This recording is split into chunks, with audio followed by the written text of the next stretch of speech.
Dear students, आज हम Indus water treaty या सिंध जल समझौते पर बात करेंगे। हम ये बात इसलिए कर रहे हैं, उसके पीछे कारण है क्योंकि अभी भारत ने पाकिस्तान को एक नोटिस भेजा है और इस नोटिस का उद्देश्य ये है कि जो 1960 में इंडस वाटर ट्रीटी या सिंध जल समझौता जो हुआ है उसमें हम संशोधन करना चाहते हैं या उसमें हम अमेंडमेंट करना चाहते हैं। अब बात यहाँ पे ये प्रश्न है कि ये सिंध जल समझौते में भारत अमेंडमेंट क्यों करना चाहता है। कोई भी जो ट्रीटी होती है उसकी परिस्थितियां अलग अलग होती हैं। ये 1960 में ट्रीटी हुई है, अब सर्कमस्टेंसेस बहुत सारे चेंज हो चुके हैं और ये ट्रीटी जो है ये आउटडेटेड हो चुकी है।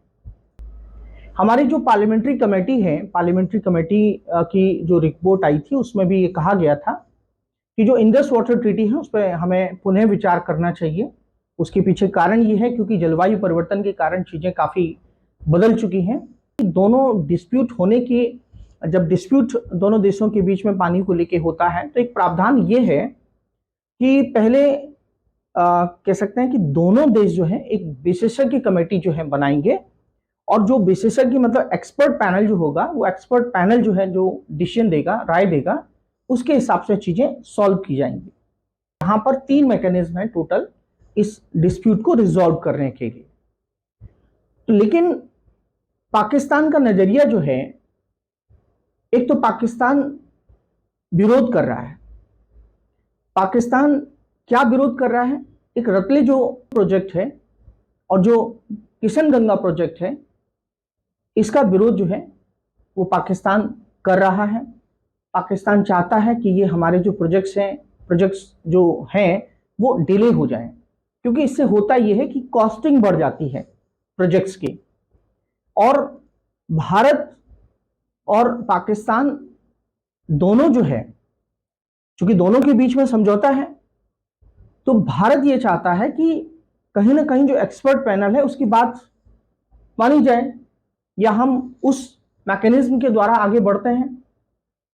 लेकिन पाकिस्तान जो है इस मैटर को कोर्ट में ले जाने के लिए तैयार है, अड़ा हुआ है। इन्हीं चीजों को ध्यान में रखते हुए भारत ने नोटिस भेजा है और भारत अब ये चाहता है कि यहां पर जो है संशोधन किया जाए, अमेंडमेंट किया जाए।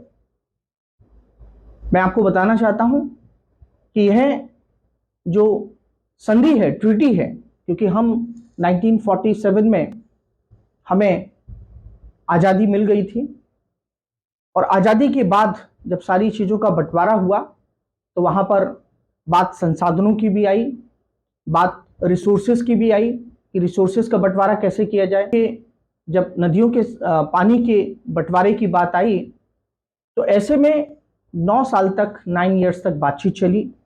तो यहाँ पर जो है कह सकते हैं कि कराची में 19 सितंबर 1960 को एक समझौता हुआ भारत और पाकिस्तान के बीच में। भारत की तरफ से जो रिप्रेजेंटेशन कर रहे थे या प्रतिनिधित्व कर रहे थे समझौते में, हस्ताक्षर नेहरू हमारे प्रधानमंत्री जी के द्वारा किए गए, और पाकिस्तान की तरफ से जो है ये वहां के जो प्रेसिडेंट थे उस समय अयूब खान, उनके द्वारा जो है समझौता किया गया।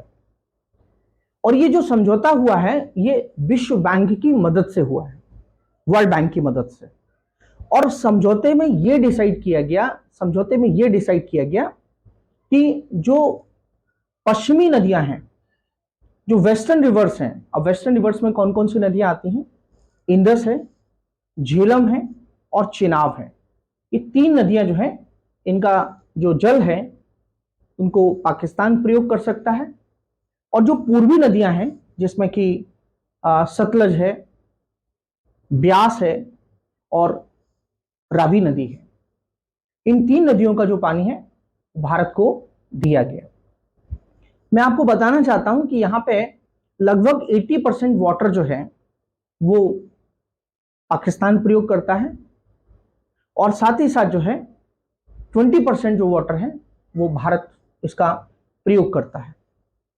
तो आपको जैसा कि मैंने बताया कि ये नदियां कितनी महत्वपूर्ण है नदियां, चूंकि जैव विविधता के लिए इम्पोर्टेंट होती हैं, इरिगेशन के लिए इम्पोर्टेंट होती हैं, इलेक्ट्रिसिटी के लिए इम्पोर्टेंट होती हैं, और पाकिस्तान के लिए तो बहुत ही महत्वपूर्ण है। वहाँ के सिंचाई वगैरह, इरिगेशन सब उसी पर डिपेंड करता है।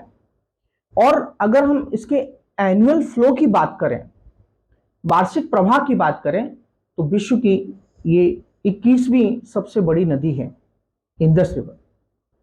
क्योंकि इस नदी सिस्टम में 6 रिवर्स हैं, 6 नदियां हैं। और मैं आपको यहां पे बताना चाहता हूं कि एक कॉन्सेप्ट यहां पे ये है, रन ऑफ द रिवर।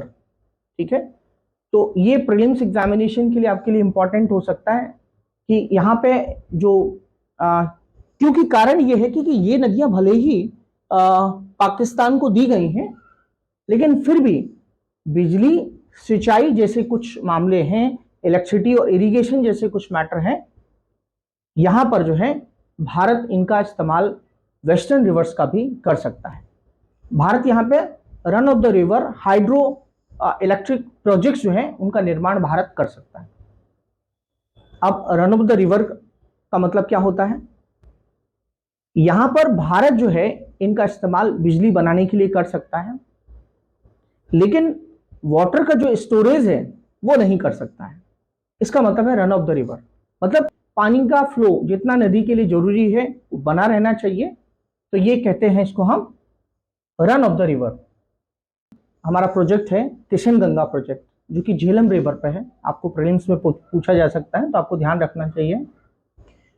उसी प्रकार से रतले जो है प्रोजेक्ट है हमारा, जो कि चिनाब रिवर पे है, और दोनों प्रोजेक्ट्स का जो विरोध है वो पाकिस्तान कर रहा है।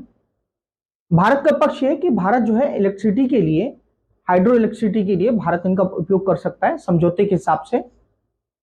तो उसका जो ये ऑब्जेक्शन है वो जायज नहीं है, क्योंकि समझौते के हिसाब से हम इनका प्रयोग run of the river hydro power projects के लिए हम कर सकते हैं।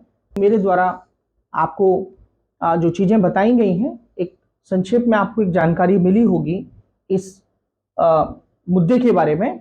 हम किसी नए मुद्दे के साथ फिर से मिलेंगे। थैंक यू, धन्यवाद, जय हिंद।